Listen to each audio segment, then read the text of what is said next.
Hi students. तो पूर्व class रे मैं आलोचना करूँ प्रतीकात्मक तर्कशास्त्र तुम सिम्बोलिक लॉजिक से विषय में आलोचना जो करते आलोचना द्वारा आम जानी जे आम विशिष्ट तर्कविद CI मतरे प्रतीकात्मक तर्कशास्त्र तीन प्रकार गोटे तुम जानते जे कौन हो प्रत्यात्मक चिन्हर व्यवहार सेकेंड आसी अवरोह पद्धतिर प्रयोग एवं से थर्ड आसी चलर व्यवहार से विषय में आलोचना करते पूर्व क्लास रे। तो आम चलर व्यवहार सहित प्रत्यात्मक चिन्हर एवं अवरोह पद्धतिर प्रयोग आम बेसिकली कॉन्सेप्ट पॉइंट रोचे प्रत्यात्मक चिन्ह व्यवहार जोटा कि धनात्मक एवं प्रतीकात्मक तर्कशास्त्र कौन पाई आम धनात्मक पाई ता सहित प्रत्यात्मक चिन्ह पाई या द्वारा जानी जो मूर्ख लोकटी आम किभली माने यूज करता है पद मान को जे शिक्षित व्यक्ति सी किभली यूज करता है तर्क जो पॉइंट गुड़िक जोटा कि प्लस युक्त किभली की मात्रा किए यूज करते सहित आम कौन पाई चलर व्यवहार द्वारा आम कौन पाई ना। तो चलर व्यवहार द्वारा आज आम डिस्कसन करवा प्रतीक जहाँ आम कौन कही था सिम्बल कही था। तो चलर व्यवहार द्वारा आम जो जाने ना प्रतीक आमर केते प्रकार होची दुई प्रकार टू टाइप्स ऑफ सिम्बल आमर दुई प्रकार गोटे हूँ आमर कौन ना चल प्रतीक देन सेकेंड आमर आसे स्थिर प्रतीक। तो चल प्रतीक स्थिर प्रतीक विषय जो आम आलोचना करवा तो आम जानिले कौन ये जो पूर्व आलोचना आम कौन जानी कि तर्कशास्त्र दुई प्रकार रोचे गोटे आमर कौन तर्कशास्त्र प्रतीक दुई प्रकार रोचे। तो गोटे आमर चल प्रतीक देन सेकेंड आमर आसे स्थिर प्रतीक। तो ये दुई प्रतीक जो आम रोचे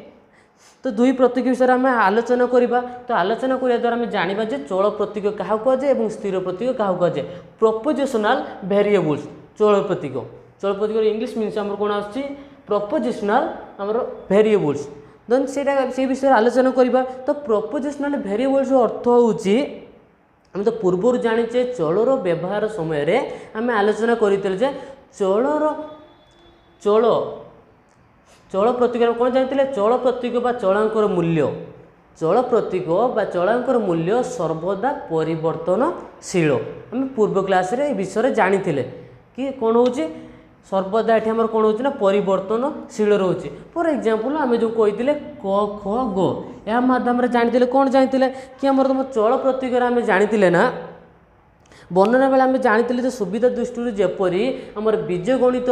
आम यूज करें प्रकार क ख ग से भाई आम तर्कशास्त्र प्रतीकात्मक तर्कशास्त्र चलर व्यवहार समय आम कौन करता ना क ख ग कि आमर कौन नहीं था 1 2 एवं 3 एभली आम चलर व्यवहार कर जार मूल्य कौन सर्वदा परिवर्तनशील देन से कौन जानते स्थिर प्रतीक तुम मान कौन रोचे ना चल प्रतीकर पॉइंट खाली बेसिकली तुम रोचे प्रोपोजिशनल वेरिएबल्स चल प्रतीक बा चलंकर मूल्य सर्वदा परिवर्तनशील बुझे कि ना सर्वदा परिवर्तनशील। फॉर एग्जांपल आम क ख ग दे था जहाँ बीज गणित आम जो व्यवहार करीपरी आम कौन करना प्रतीकात्मक तर्कशास्त्र चलर व्यवहार आम एभली मात्रा करी एग्जांपल देखिए आम व्यवहार करें देन तापर आमर कौन आसी स्थिर प्रतीक कौन आसी तुम रोचे लॉजिकल कॉन्स्टेंट रे आमर कौन होची ना। तो लॉजिकल कॉन्स्टेंट आम क्या कहवा तो लॉजिकल कॉन्स्टेंट होची स्थिर प्रतीक बा स्थिरांकर मूल्य कौन है जो मात्रा आम चल प्रतीक जो मात्रा चल प्रतीक कौन होची ना चलांकर मूल्य परिवर्तनशील से भली आमर स्थिर प्रतीक बा स्थिरांकर मूल्य अपरिवर्तनशील आर अर्थ परिवर्तन एवं अपरिवर्तन मध्य बुझीपार अपरिवर्तनशील अर्थात स्थिर समान से अर्थ आम कौन जाना पाइले चल प्रतीक आम जाना पाइले जे चलांकर मूल्य परिवर्तनशील एवं स्थिर प्रतीक कौन आम जाना पाइले स्थिर प्रतीक जाना पाइले जे स्थिर प्रतीक बा स्थिरांकर मूल्य सर्वदा अपरिवर्तनशील अर्थात स्थिर रही है। देन आम जानिले फॉर एग्जांपल देखिए आम बुझीपार स्थिर प्रतीक या कौन कही ना आम ये तर्कशास्त्र ये स्थिर प्रतीक को आम कौन कही था ना संयोजक बोली कौन कही था तर्कशास्त्र स्थिर प्रतीक को आम कौन कही था ना संयोजक बोली आम कही था। तो जानीला तर्कशास्त्र यहाँ संयोजक बोली कहुए। नेक्स्ट आम कौन आसने जो स्थिर प्रतीक एग्जांपल देखिए बुझीपार फॉर एग्जांपल आम जो स्थिर प्रतीक आम ग्रहण करवा क भी ख क भी ख ये भी अर्थ हूँ आमर कौन भीर अर्थ आम कौन आम जाने आम आम जो प्रयोग करचे चलर व्यवहार करचे चल प्रतीक स्थिर प्रतीक चल प्रतीक तो आम जाने ये एग्जाम्पल रोचे युड़क आम रोचे कौन चल प्रतीक आ बाकी रोचे आमर कौन स्थिर प्रतीक देन स्थिर प्रतीक चल प्रतीक नहीं कि स्थिर प्रतीक व्यवहार करवा देपर जाना जो स्थिर प्रतीकर स्थिरांकर नाम गुड़िक जाना तो स्थिर प्रतीक आम कौन कही ना क भी ख आम जो नौचे यार आम क एवं खर मूल्य परिवर्तनशील अर्थात क एवं ख ये दुईटा आम कौन कहीचे यहाँ आम रोचे चल प्रतीक जार अर्थ यार मूल्य सर्वदा परिवर्तनशील एवं कौन होची ना किंतु आम जो मझे जो बी पॉइंटा रोचे भीटार अर्थ हो यार मूल्य सर्वदा स्थिर अर्थात अपरिवर्तनशील अर्थात अपरिवर्तनशील कौन होची ना ये आम जान पाइले जे क एवं ख मध्य क भी ख आम जो एग्जाम्पल ले क एवं ख आम रोचे यार मूल्य परिवर्तनशील आ बाकी जो आम बी पॉइंटा रोचे यार मूल्य सर्वदा स्थिर अर्थात अपरिवर्तनशील देन ये जानिले कि स्थिर प्रतीक आम जाना पाइले किभली आम चल प्रतीक सहित स्थिर प्रतीक किभली आम व्यवहार करें पर एग्जाम्पल माध्यम जानीपारे और तापर पॉइंट आमर कौन आसना ये जो स्थिर प्रतीक आम जाना पाइले जे स्थिरांकर नाम गुड़िक जाना पाइले तो तर्कशास्त्र विभिन्न स्थिरांकर नाम गुड़िक रही तो प्रथम आसी अस्वीकरण बा नास्ति सूचक स्थिरांकर नाम आम जाना पाइले प्रथम आसी अस्वीकरण बा नास्ति सूचक जेटा आम कौन कही था नुहे तार स्थिरांकर नामटा यहीटा हूँ स्थिरांकर सिंबल आमर आसी कौन नास्ति सूचकर सिंबल आमर यही नास्ति सूचकर सिंबलटा आमर यहीटा हूँ पर एग्जाम्पल प नुहे पटा तो आमर चलर व्यवहार करचे नुहे हूँ आमर कौन कौटा व्यवहार करचे पटा आम जानिले जे आमर चल प्रतीक नुहेटा जो आम नौचे यहाँ हूँ आमर स्थिर प्रतीक यहाँ हूँ स्थिर प्रतीकर स्थिरांक यहाँ हूँ अस्वीकरण बा नास्ति सूचक यहाँ हूँ आम स्थिरांक देन तापर आमर कौन आसी संयोजक बा संयोजन या कौन कही था यार आम कौन पाई था एवं पाई था जो अस्वीकरण आम पाचे नुहे पाई था से भाई संयोजक आम एवं पाई था तो पूर्व क्लास आम जो पूर्व क्लास जानी जो आम मिश्र तीर्पयुक्त जो प्राकलिपिक जो आम जदि तेज जो यूज करते से आंकर मध्य किसी अच्छी संयोजक एवं व्यवहार करें एवं अर्थ आम फुटकी कही था ये संयोजक जो चिन्हटी को आम कौन कही था ना फुटकी बोली कही था किभली नवा प एवं फ चल प्रतीक सहित किभली आमर स्थिर प्रतीक व्यवहार करी ये गुड़िक तुम एग्जाम्पल गुड़िक रोचे यहाँ तुम रोचे कौन संयोजक बा फुटकी बोली कही था नेक्स्ट कौन आसी आपादन आसी नेक्स्ट तुम कौन आसी आपादन आपादन अर्थ हो जदि तेबे तुम आपादन पाइगले जो जदि तेबे तो जदि तेबे आम कौन यूज करता यही भली सिंबल आम यूज करता यहीटा तुम स्थिरांक स्थिर प्रतीकर तुम स्थिरांक हो कौन कही था आम आपादन बोली आम कही था तो जदि प तेबे फ ये कौन पाइले जदि प तेबे फरे आम जदि जो तेबे यूज करते आम कौन हो आपादन चिन्ह यूज कर स्थिरांक किंतु प फ तो आम कौन चल प्रतीक देन नेक्स्ट कौन आसपर विकल्प जेटा कि उभय नुहे विकल्प जो उल्टा भी भीर उल्टा जो भली भी आमर ये प्रोसेस किंतु उल्टा भी जेटा कौन हो विकल्प उभय नुहे प कि फ किंतु उभय नुहे देन नेक्स्ट कौन आसी बीजजन बा बीजजक बोली यहाँ आम कही था बीजजन हो पारे कि आम कौन हो बीजजक यहाँ होता है जो भाई आम संयोजक संयोजन से भाई बीजजक और बीजजन देन कौन जाने बीजजक आम कौन जाना पाइले किंबा किंबार आम सिंबल कौन आसी स्थिरांक भी आसी यहाँ आम कौन कही था बीजजक प कि फ यहाँ पर एग्जाम्पल प फ आमर हूँ कौन चल प्रतीक देन तापर कौन आसी किंबार जो यूज करते कौन बीजजक स्थिरांक देन तापर गोटे नेक्स्ट पॉइंट आसा शेष भाव शेष रोचे लास्ट पॉइंट तुम समतुल्यता कौन रोचे समतुल्यता समतुल्यतार आम स्थिरांक तो यहीटा को आम कौन कही था ना यही पॉइंट यही स्थिरांक को आम कौन कही था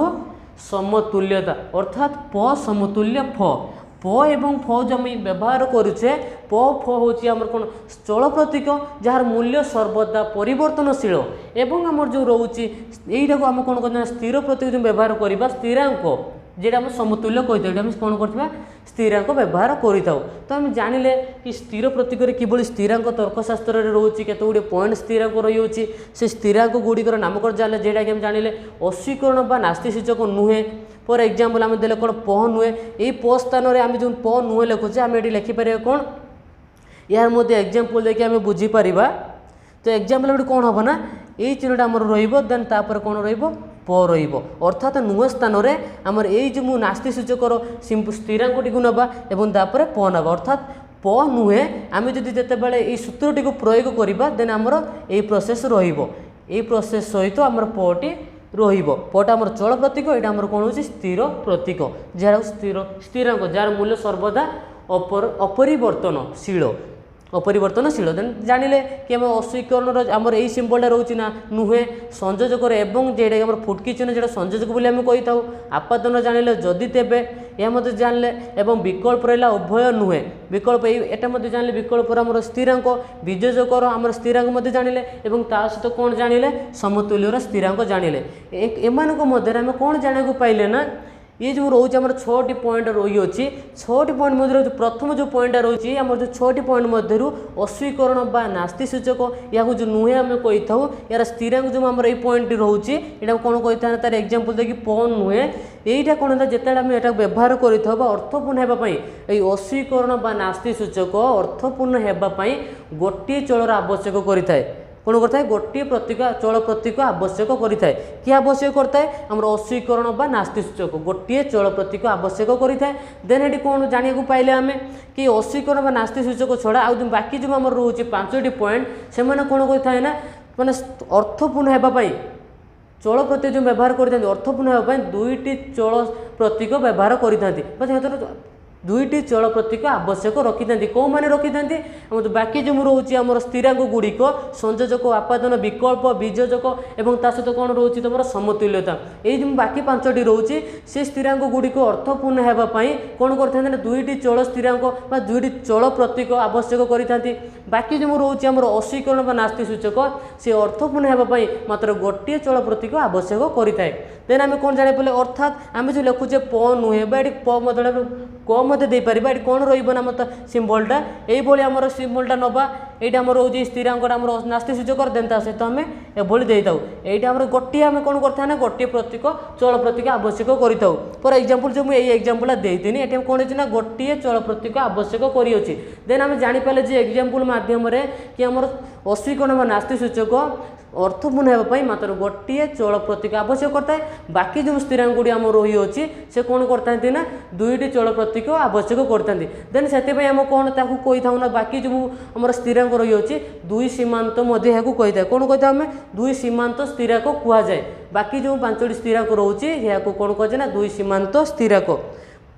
अस्वीकरण बा नास्ति सूचक को छाड़ी बाकी 5टी को कौन रोचे ना ताको कही था आम 2 सीमांत स्थिरांक बोली कही था तो आज आम जापारे कौन प्रतीक क्या कहुए